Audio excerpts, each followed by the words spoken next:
अस्सलाम वालेकुम। आज मैं बना रही हूँ मज़ेदार मिक्स सब्ज़ी। बहुत मज़े की बनी है। जिसके लिए मटर लिए हैं और प्याज, टमाटर, हरी मिर्च, लहसुन, ज़ीरा, कुटी हुई मिर्ची, नमक, हल्दी, लाल मिर्च और काली मिर्च। मेथी ली, मैंने बारीक कटिंग कर ली। मेथी को, आलू और गाजर, इन सबको मैंने एक साथ बनाया और बहुत आसान और बहुत मज़े की बनी है।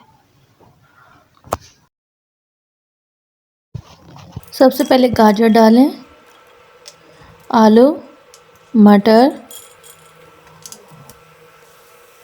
लहसुन, हरी मिर्चें, टमाटर, प्याज, मसाले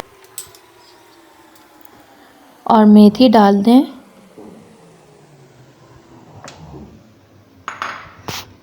अच्छे से मिक्स करें